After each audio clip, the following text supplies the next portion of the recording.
bak yang jelek itu dinaikkan di situ, dibegel 4 terus dibawa pergi. Kemudian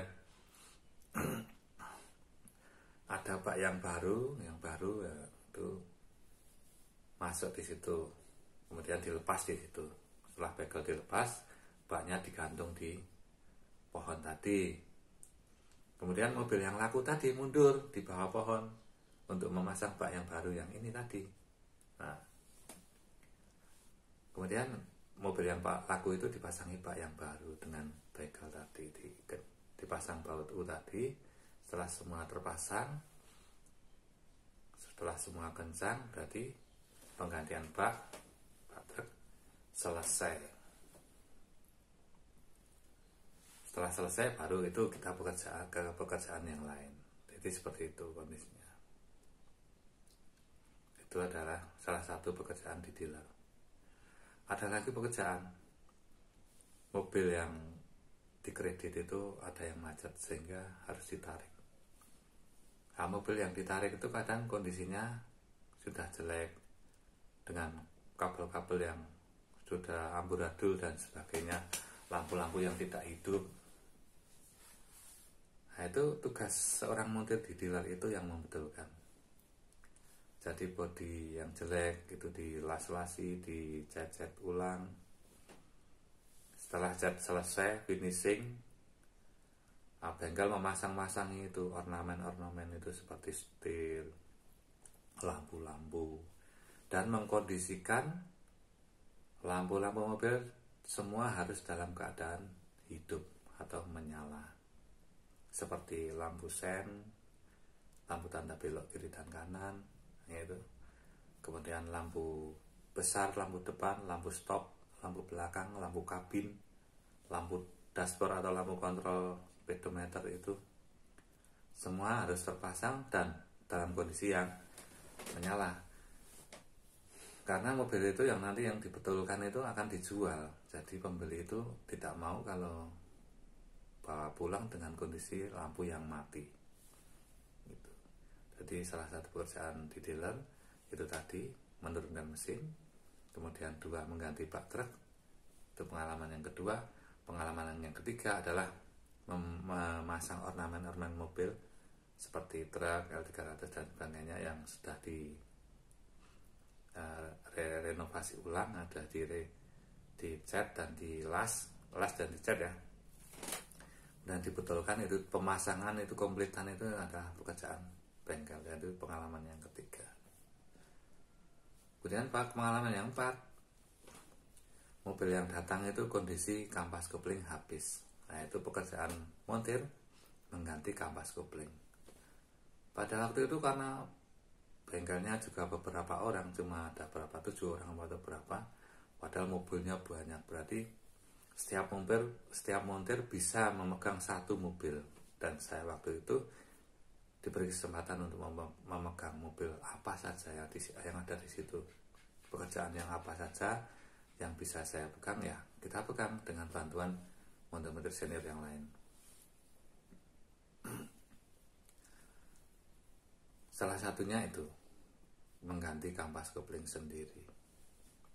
Jadi kalau mengganti kampas kopling, kita harus menurunkan bak persneling atau transmisi seperti ya truk atau kalau diesel itu kita harus turunkan sendiri. Semua baut kita lepasin, bawah kita dongkrak pakai dongkrak buaya itu. Nah, setelah itu kita dorong keluar. Dan itu dilakukan sendiri kadang. Kalau temannya masih dalam posisi bekerja atau mempunyai tugas lain, kita harus menyelesaikan sendiri. Dan itu menjadi pengalaman lagi ya untuk saya, dari pengalaman yang keberapa itu ya, keempat. Itu adalah pengalaman atau motivasi saya. Semoga dari teman-teman bisa mengambil pelajaran ini. Dan di situ pekerjaan itu dilakukan dengan senang karena teman-teman di bengkel juga semuanya senang bercanda ya, jadi tidak tegang ya. Meskipun saya petunjuk atau minta untuk diberi tahu caranya, tapi ya dengan canda tawa dan bergurau itu semuanya diberikan dengan enak. Dan waktu siang, makan siang dan sebagainya, waktu istirahat itu juga bercanda biasa seperti biasa teman-teman itu. Itu pengalaman yang saya. Kemudian ada pengalaman saya berikutnya. Pada waktu saya bekerja di SIP dealer itu, di situ ada beberapa kendaraan truk. Ya sebut aja itulah adalah barang dagangan ya, dagangan dealer. Karena dealer itu kan yang dijual bermacam-macam. Salah satunya adalah mobil truk atau Mitsubishi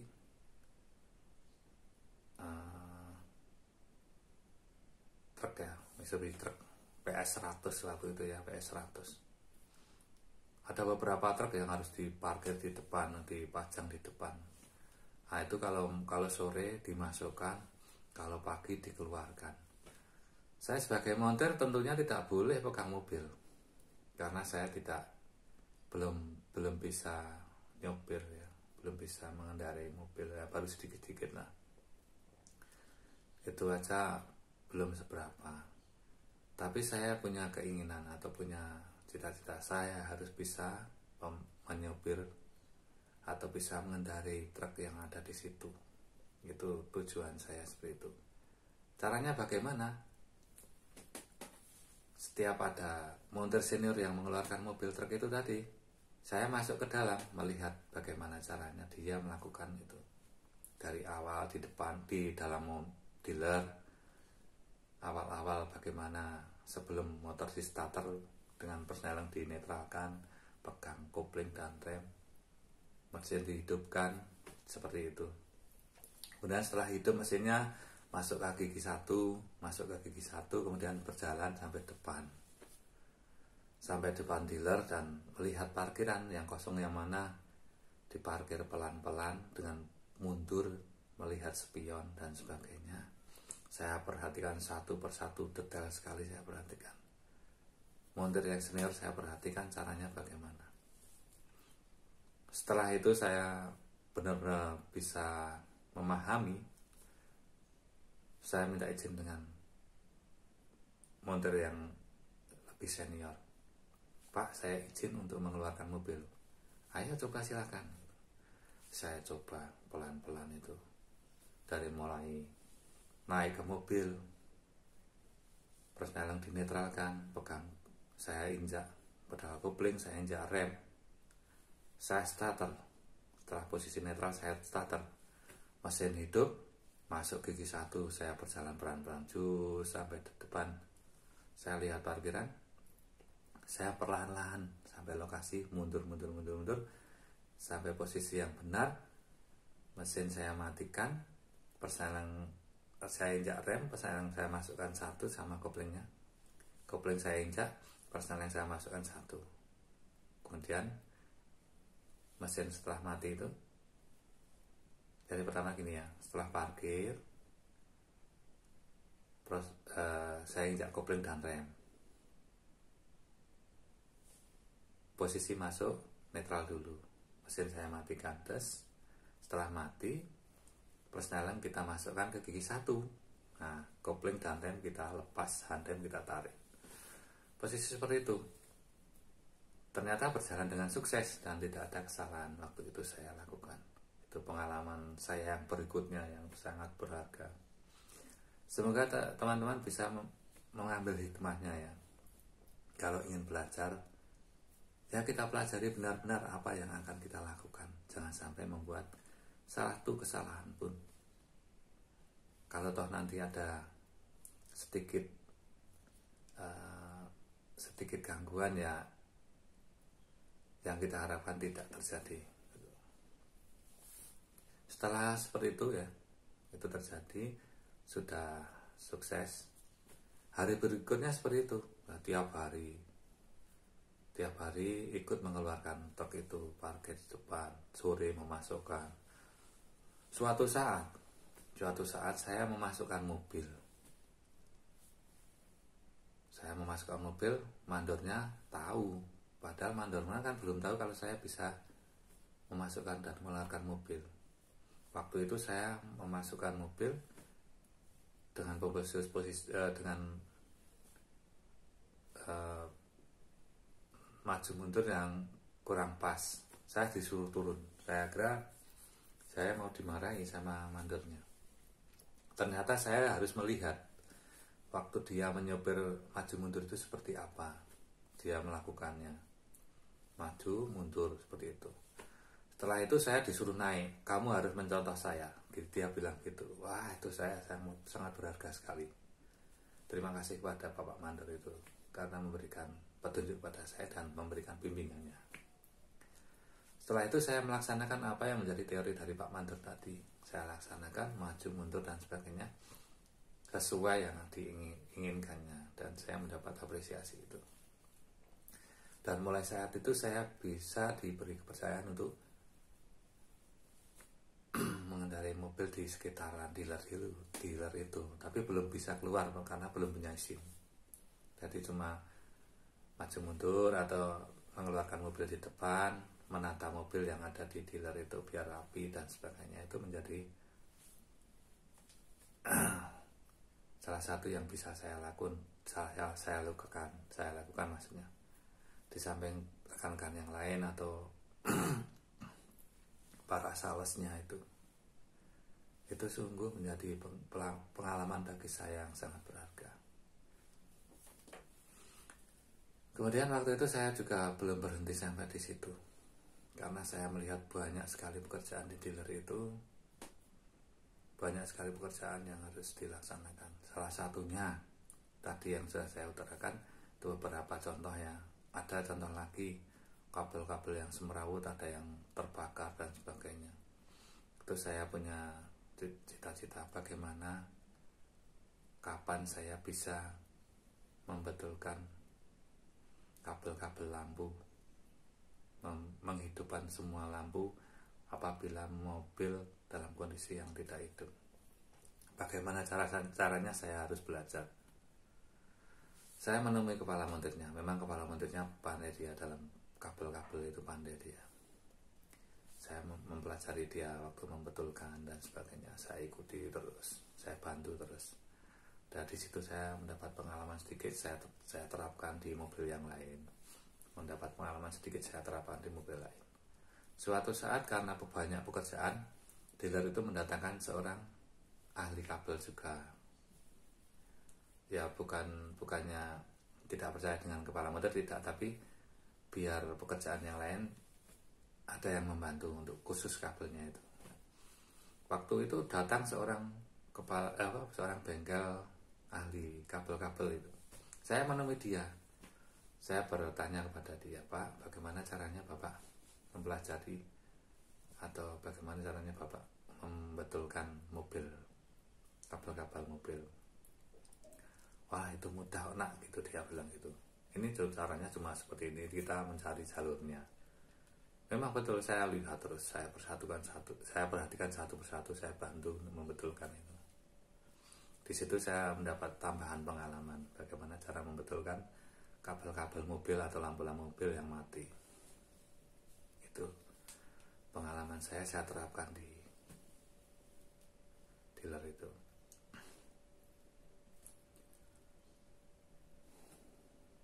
Kemudian setelah itu ada beberapa pekerjaan yang tentunya dihadapi seorang bengkel dealer. Salah satunya di starter kok enggak kuat. Nah itu, di starter kok enggak kuat itu gimana caranya? Waktu itu diturunkan itu dinamo alternatornya, dinamo strom namanya kalau bengkelnya. Alternator itu diturunkan, diganti dalamnya itu karbon gasnya diganti. Kemudian dinamo starternya dibongkar, dicoba pakai aki, dikondisikan bagaimana, kondisi spoolnya bagaimana, pel angkernya, kemudian karbon brashnya gimana, bosnya gimana.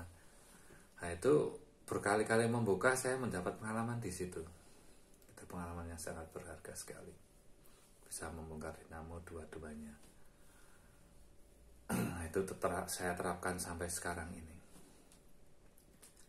Setelah itu ada beberapa pekerjaan lagi. Ada persneleng yang giginya rontok. Nah, itu seorang montir di dealer juga harus bisa membongkar dan mengganti spare part yang ada di dalam. Nah, waktu itu saya juga membantu montir-montir yang lain untuk membongkar persneleng, dari turun sampai bongkar sampai gigi-giginya di luar semua, melihat kondisinya. Itu adanya namanya synchron mesh itu ya, synchron mesh. Kemudian ada gigi satelit itu, ada gigi renteng namanya itu ya, gigi renteng ya, gigi penghubung itu. Ada beberapa kali membongkar pasang seperti itu, termasuk mobil truk itu juga sudah pernah membongkar gearboxnya itu, beberapa kali membongkar gearboxnya. Itu salah satu dari pengalaman yang saya terima juga. Kemudian masalah rem itu juga banyak pengalaman, mengganti kampas, ngeling kampas, nyetel rem bagaimana nyetel remnya, masang posisi spiralnya itu, kancing kampasnya bagaimana, cara menyetelnya di roda itu bagaimana, gesekannya bagaimana. Nah, itu kita tanyakan dari montir-montir yang senior tadi, sehingga tiap hari bisa kita terapkan. Ternyata setelah bawahnya dikondisikan bagus, kampasnya bagus, masternya bagus, semuanya bagus, diangini kok nggak mau. Ternyata sentral remnya juga harus dibongkar. Itu juga bongkar sentral rem itu membutuhkan keahlian juga. Itu saya tanyakan kepada teman-teman bagaimana caranya, dan diberi petunjuk, dilakukan pembenahan. Setelah semuanya beres dipasang, diganti, diangini ya. Dulu itu diangini piye ya, saya tanya teman-teman itu, diangini itu dibuang gelembung anginnya yang ada di saluran rem mobil ya, biar keluar. Setelah keluar nanti ditutup dan rem akan berfungsi dengan baik. Nah, itu kuncinya rem ya, kalau diinjak itu tinggi, kalau ditahan nggak loss gitu, ditahan harus berhenti di situ, itu posisi rem. Itu pengalaman saya lagi. Ada lagi pengalaman, teman-teman itu melaksanakan penggantian kabin PS100 waktu itu, karena dealer itu mobilnya laku dan pagi harinya harus diganti kabinnya ya, truk itu harus ganti kabinnya. Sore hari laku, paginya harus diambil, tapi pembelinya minta ganti kabin yang baru. Nah, itu menjadi tugas montir untuk mengganti kabin semalam itu. Waktu itu ada beberapa montir itu ya, ada 5 montir atau berapa itu senior saya itu, yang melaksanakan borongan mengganti kabin kalau diesel PS100. Waktu itu saya masih junior ya, melihat-lihat saja, melihat bagaimana caranya orang-orang itu, teman-teman itu mengerjakan pekerjaan itu. Tapi nggak disangka, kepala montirnya malah manggil saya, ayo sini. Gimana Pak? Kamu harus bantu. Nah, saya bantu, saya langsung naik ke atas, bongkar bagian setir, kabin dan bagian luar dashboard itu. Pada pekerjaan pertama itu sukses, ternyata selesai pada waktunya dan paginya mendapat tips borongan itu. Wah, saya senang sekali waktu itu. Setelah itu sukses, pada borongan-borongan berikutnya saya diajak untuk membongkar dan mengganti kabin truk itu tadi. Itu menjadi tambahan pengalaman bagi saya, berkali-kali mengganti kabin. Bahkan suatu hari semalam itu bisa menyelesaikan 3 mobil itu. 3 mobil dikerjakan orang berapa itu, 8 atau 7 itu, termasuk saya itu. Dulu ada waktu itu semalam harus selesai 3 mobil. Satu membongkar mikro itu jadi diganti truk engkel, kemudian 2 kabin diganti baru semuanya. Dan waktu itu sukses, saya ikut bergabung di situ, dan paginya menerima uang lemburan itu, wah sangat senang sekali, pengalaman berharga sekali bagi saya. Nah seperti itu, cerita-cerita seperti itu bukannya saya membanggakan diri, tapi untuk memotivasi dari teman-teman yang masih belajar di bangku sekolah, bahwa apapun yang kita lakukan, kalau kita berusaha dengan sungguh-sungguh, nanti akan menghasilkan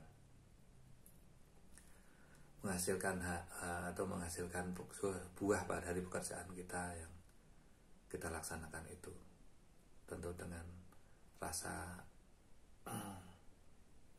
istilahnya rasa puas ya dengan hasil yang kita lakukan, karena kita berusaha dengan sungguh-sungguh tadi, sungguh-sungguh, tidak mengenal lelah, tidak usah mengeluh. Meskipun suatu pekerjaan belum tentu kita mendapatkan hasil yang sesuai yang kita inginkan, namun kita percaya rezeki itu Allah yang ngatur, jadi kita tidak usah berkecil hati, kita tetap bekerja dengan baik. Itu tambahan pengalaman itu yang bisa saya ceritakan. Kemudian karena dulu saya masih belajar ya, saya disuruh bos dealernya untuk menjaga mes. Kamu nggak usah pulang tapi tidur di mes, nanti tiap malam saya kasih honor ya, seperti itu. Itu juga menjadi pengalaman saya untuk kerja jaga malam, karena saya jam 5 itu harus standby di mes sampai pagi, sampai jam 7, dan jam 8 saya harus absen masuk kerja. Jadi siang dan malam saya harus bekerja, meskipun dengan honor yang masih kecil, tapi saya tidak putus asa, saya tetap melaksanakan tugas dengan baik. Malam-malam, nah itu pekerjaan malam itu yang sangat berkesan sekali juga, karena malam itu sangat sepi, dan saya waktu itu juga pernah jaga sendiri, meskipun kadang-kadang ada teman jaga juga. Kalau sepi mencekam, sudah nggak ada kegiatan, padahal di depan dealer itu ada mobil, nah, itu adalah tugas penjaga malam untuk mengamankannya. Langkahnya bagaimana? Nah, semuanya dikondisikan dalam keadaan aman,